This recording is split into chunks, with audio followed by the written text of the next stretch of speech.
Today's topic is the biggest fitness trends of 2024. This is from an article in Men's Journal. And we're just going to have a little discussion, really, and talk about what we think of each one. So, jumping straight in, number one is steady state cardio returns. James, I'm not sure steady state cardio ever went away, did it? No. When did it go away? I can't believe it. I don't know. But I do understand, because it's, again, after my influencer rant before, the influencers now talking about Zone 2, because Peter Attia has made it super famous about Zone 2. But for those in the industry who've been in the industry a long time, Zone 2 has been an important part of training for decades, even dating back to 1982 when Phil Maffetone came up with the MAF method. Exactly. It's always been there.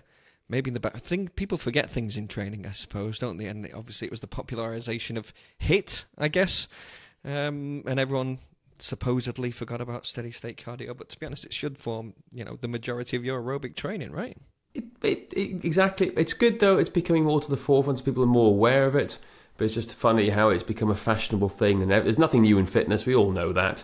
And it's literally becoming repopularized because they need something new to talk about. So, yeah, good for those guys. So if you're not doing it, do it. If you are doing it, carry on doing it. There you go.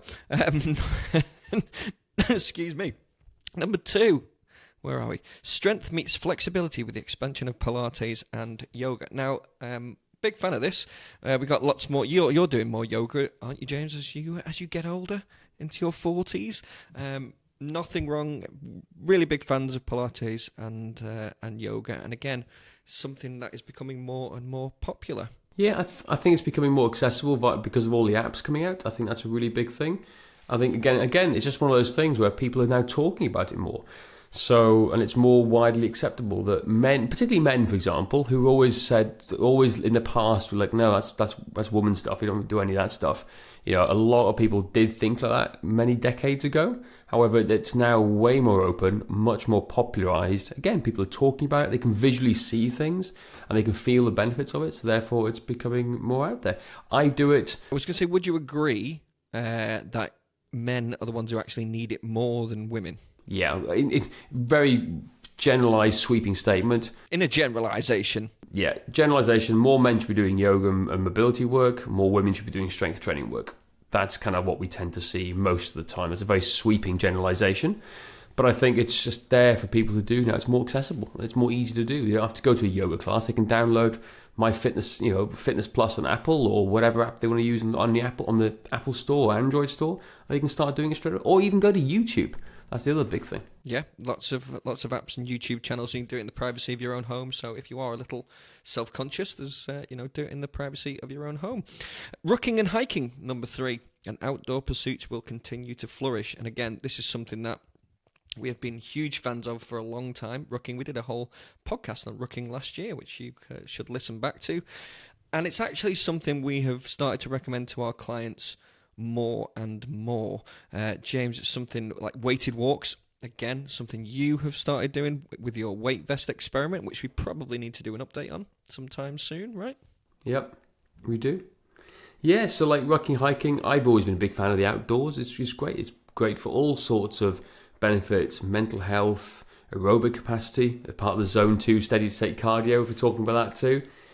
It's just, and also again, I think it just comes down to the sheer volume of social media now, where people sharing their best lives out inside in nature, hiking trips, camping trips, all these sorts of things. So it's encouraging people to get more outdoors and see the world.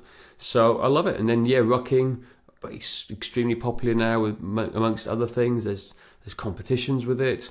There's obviously a lot of equipment to go with it now in terms of backpacks and people selling stuff. So that helps, I think, in terms of what you're doing. But the benefits definitely outweigh the negatives in this term. So I think, long may it continue, getting people outdoors and seeing the benefits of healthy training in terms of longer pursuits. So like stop thinking about 10, 15 minute or whatever HIIT classes you're doing.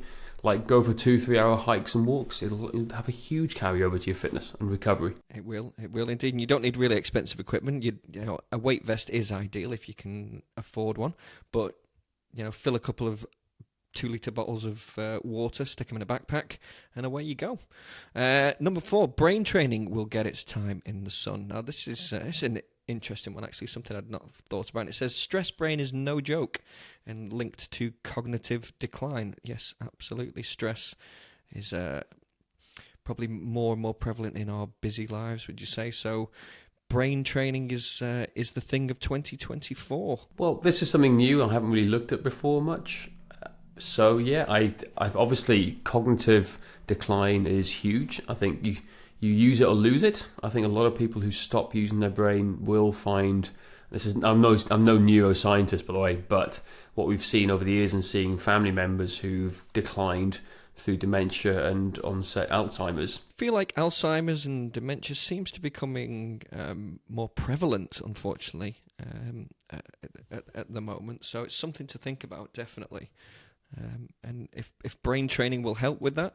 I think so. There's some of it was sense.ai. I think that was the thing that they talked about here. So I'll be honest, I don't know enough about this. I think it's something that we together should go and investigate more and report back to you guys in the coming months. Absolutely. Number 5, workouts will gamify and go. Yeah, workouts will gamify and go virtual. This is it's interesting. Again, AI, virtual reality. It's becoming more and more popular, and it's going to be going into the training world, it seems. Yeah. So I think so. I lost you for a second there. Is that because are you on number 5 now? Yeah. I am. Yep. We'll redo this one. 3, 2, 1. Workouts will gamify and go virtual. So it seems like obviously AI and virtual reality is making its way into the training world. Gamified workouts will turn exercise into entertainment. Well, if it gets people exercising, I don't see it as necessarily a bad thing. What about you, James? No, not at all. I think if it works, it works. I think people love gaming. The gaming industry is absolutely massive. So, why not apply it to fitness? You always see it on Zwift and Peloton, other sort of things like that. So people love challenging themselves and racing against other people. So, yeah, long may that continue as well. So, obviously, you need equipment. They're going to try and push other expensive equipment on you. But, like I said, if you enjoy it and you think it's fun and it gets you challenging your friends and other family members, do it. I highly encourage it. Gets you moving, gets you training. There's big fan of that. No issue with that whatsoever. Prehab and hybridized functional fitness will become the norm. Hybrid. This is a term that we're hearing all over the world now, right? Yeah, it's the new protein almost in fitness. So like everything is hybrid. I'm hybrid style, doing hybrid this. In fact, we call our hybrid coaching system or method of program. What we called it a while ago. I'm thinking about how we change that term because it's just getting lost amongst the noise. So everyone's a hybrid expert now, or everyone's doing hybrid training. So yeah, it comes down to the point of training is just training. It's just a modality that people are using funky names to talk about this. So you need rehab, you need prehab, you need training, you need cardio, you need strength training, all this stuff. However, training is just training. It's just the name, funky names they're using to call it all now. So, well, it's talking about in the article, time to address strength, endurance, stamina, power, functional fitness, mobility. And when you say it like that, it does sound overwhelming. But any good training program should address all of those things. Wouldn't you agree? Yeah, I agree. And if you go back to the basics, again, the term functional fitness is still prevalent today. Let's just think about this. All it is functional fitness. So to just condense all of that into 2 words, functional fitness. There we go. Functional fitness. Recovery. Number 7, recovery will reign supreme. Again, something we've banging on about for years, how important recovery and sleep and gosh, having a good sleep routine and massage, etc., is for you. And again, ice baths, home recovery, massage devices, they are becoming more and more popular, especially ice baths, wouldn't you say? You see that everywhere nowadays. Yeah, ice baths or saunas if people can afford it. Yeah, again, recovery is important. It's great to see people doing all this sort of stuff and doing it. However, I'm seeing people go too far to the recovery side of things, and they're not pushing themselves enough a little bit. So we see that quite a lot. So it's a case of like, you don't need to spend lots of money for the sake of it. If you want to jump in an ice bath, why don't you just jump in your local river? It's freezing cold here in Cardiff. You can get the most out of it there. Hang on. Go on the sea. Don't necessarily recommend people jumping in local rivers. They might don't drown whenever you do. Hypothermia. Just be careful. Be careful. Exactly. But no, again, recovery is important. But again, it comes down to training stress. To be honest with you, most people don't know what training stress is, or they're trying to do too much too fast too soon without building up a robust system, I think. So yeah, recovery, great, love it.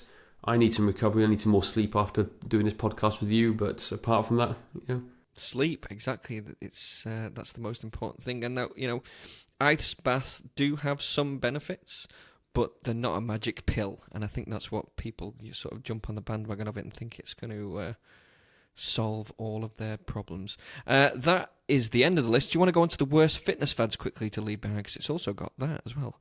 Overtraining, no rest days. Rest days are important. You've got to watch for overtraining. Injuries. Desire to train is... No, let's avoid this. Let's avoid this one completely. That's just a bunch of crap. Let's avoid that completely. How about that? And there we go. That's the end of the men's journal article. It really is. Oh my God, let's leave it there. I thought a lot of those were quite interesting, actually, and majority of them are really good. Good fitness trends, let's leave it.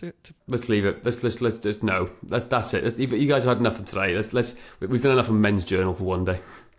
That's absolutely fine. I was just going back to say, James, I don't know whether you lost me there, that a lot of those points that they were making, they were good, actually. I'm a fan of the majority of that. Can't really, like I said, steady state cardio has never disappeared, but can't really disagree with the majority of them. So that is, I hope you enjoyed that. That is it for today. Please don't forget to rate, review, and subscribe. And if you want to find out more about our system of training, go to strengthmatters.com/system.